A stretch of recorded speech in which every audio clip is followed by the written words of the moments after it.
and cycle links are concerned. This is simply going to be an enclave stuck on the outskirts of Burton-on-Trent, causing major problems to villages such as Anslow, as no matter what, I'm afraid, the county says, this will be well used as a rat run between Clay Mills and Branston and all the villages in between. It's also noticeable, I think, from reading this, the one junction the county did not mention was the Cally Road and Horninglow Road junction, and I consider that that one also needs to be looked at. As far as the general aspect of this application, correct, having listened to the applicant, it is got large green areas. It's got to be. It's a huge valley with already a stream running down the middle of it, which is waterlogged, bogged, and floods quite regularly. Therefore, you couldn't build anything at the bottom of the valley, even if you wished to. We have already had problems with flooding from the Kitling-Greaves stream when it goes down Kitling-Greaves Lane, which has also had an impact on what was the Westbury estate. And I do not consider that this has been totally addressed by this application. Looking at the application, I'm told the original field hedges will be kept. And my question then was, and still is, why? A hedge is there to keep stock in or to stop people out. It is not there. And once it's not maintained, you simply have a sprawl of very unkempt, straggly hawthorn hedges. There has again been talk about large areas of open space. Absolutely brilliant. No mention yet of how all these will be maintained. There is already National Forest planting on this site, which I understand some of it will have to be dug up and lost. And I would ask that if this goes ahead, there are large mature trees on this site, and I would ask that a blanket tree preservation order go on them. Otherwise, again, they're likely to be lost. Going on to 106 monies, if this particular application is likely to be passed, I do have queries. I welcome the suggestion of the formation of a community liaison group. I think that's extremely important. I question how you will consult with the Staffordshire Primary Care Trust, as far as I'm concerned, from the 1st of April, that no longer existed. So I've got real concerns about how you're going to clarify whether there's going to be a medical facility needed on the site.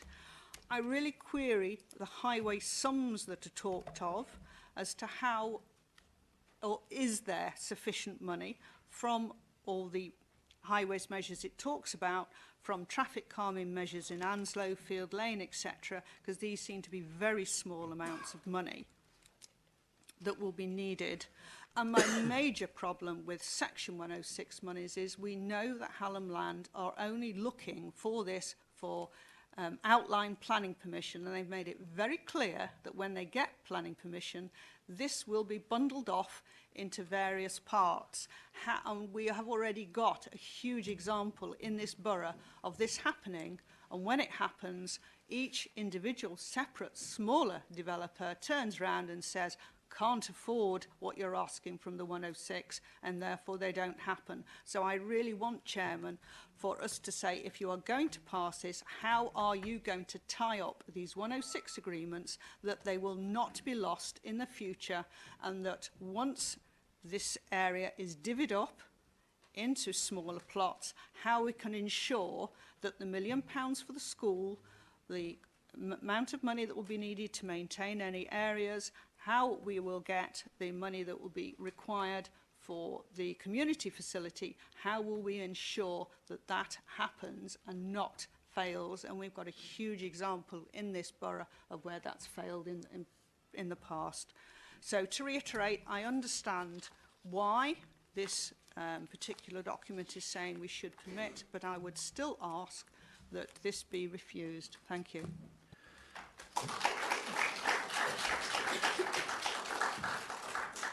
Thank you, Councillor Staples. Councillor Stephen Smith. Thank you, Mr. Chairman. I'd like to thank all the previous speakers and the comments that they've put forward to the committee this afternoon. And not to repeat, going to repeat what's been said. The objections are principally to the highways for this development.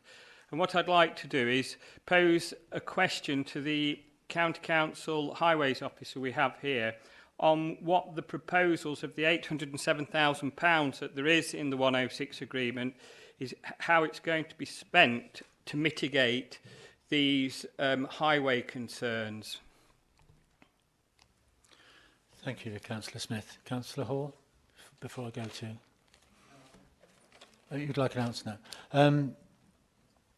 Stevenson, can you address that particular point, please? Yeah, in terms of the contributions from this site and any other site which comes forward, it's a contribution towards the junctions, and it's been mentioned about the junctions, and it may have implied that this development's going to provide all those improvements. Well, that's not actually the case. It's a contribution towards those junctions for which have been referred to in the transport assessment and also the 106 agreement.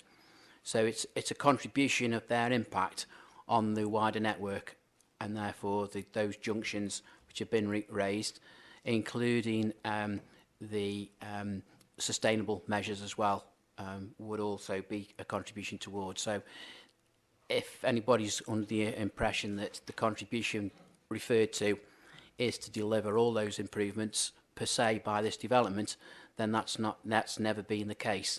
The case is that it's a contribution towards them, and along with other developments which may or may not come forward at some point in time. Thank you. Would you like to... That's not quite a clearer answer that I would have liked. We have the Nestle factory expansion. We have 224 new homes at Tutbury. We have a new primary school on the Tutbury Road. We have Staffordshire County Council, 500 homes being put forward for consultation next week. William Davis, 34 homes off Harehedge Lane. 950 houses for this application and 250 homes at Red House Farm. Will they all are they all part of your plan, as they have actually been mentioned to this committee this afternoon, of the concerns of the people of the local parishes? Thank you, Councillor Smith. Yeah, in terms of the traffic associated with those developments, the ones which have already got permission are included within the modelling.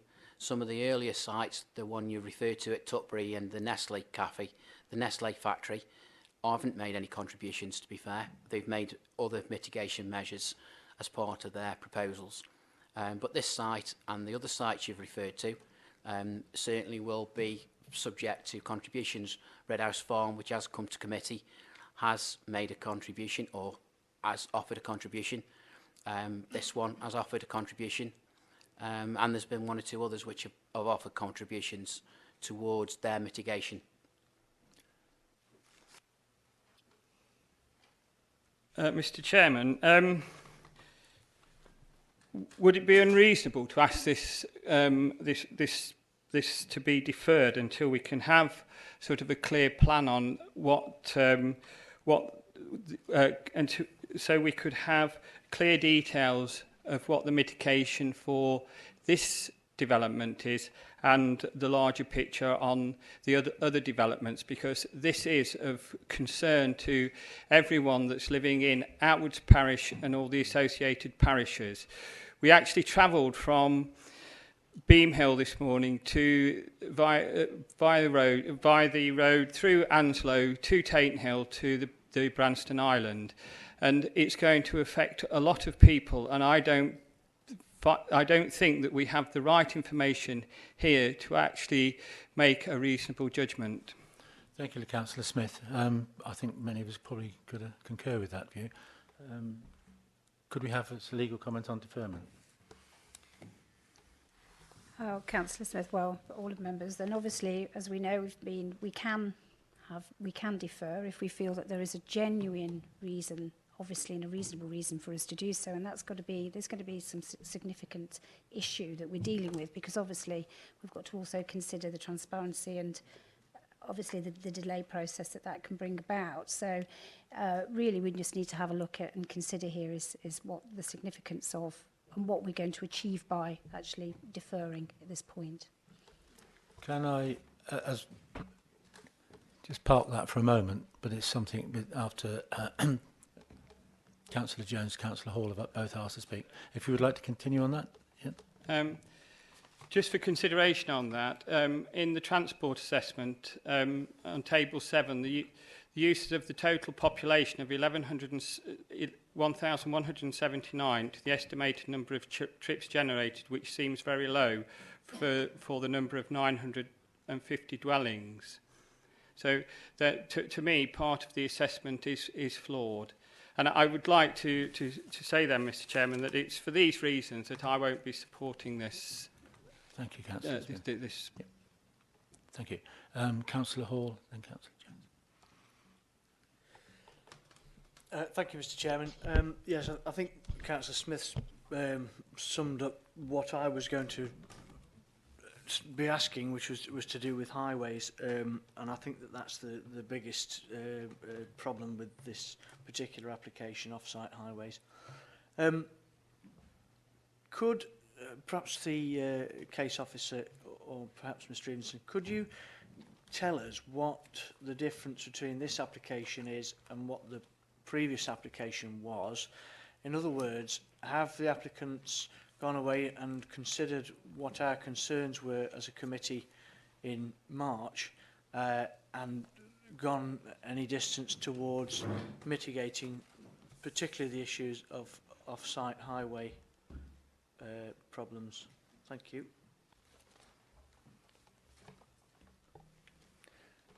Can I? Thank you. The differences with the previous scheme, in terms of the layout, there are no differences. The alterations which have occurred since the previous scheme is a requirement to pay towards Sport England, so on-site, off-site, indoor and outdoor sports provision. And the other highways issues, which have been discussions ongoing with Staffordshire Highways, they're outlined within the update, which relate primarily to impact of the development on local roads, where there were concerns about rat running. So the key areas of discussion have been in Anslow, Field and Outwards Lane, Longhedge Lane, Beam Hill Road itself, and looking towards agreeing a scheme to mitigate these impacts and to monitor them as well in order to work out what improvement works will be required. I mean, the specifics of that are probably best if we leave it with Jeff, if he can provide us a bit more detail on what exactly has been those discussions have covered. But obviously there have been ongoing discussions regarding highways improvements. Thank you. Stevenson, can we ask you to give Indeed. a lot more detail, because it's quite clear to members of this committee that it somewhat seems to be lacking in substance, and we need a far greater degree of comfort if we're to move forward. To be honest, there's nothing I can actually say. It's quite short and sweet, really, to be fair. In terms of the ongoing discussions, it's been associated with the actual Section 106 agreement issues and the statement of common ground if it goes to an appeal. In terms of any mitigation over and above what was originally put foot before this committee, it's absolutely no different than what it was then.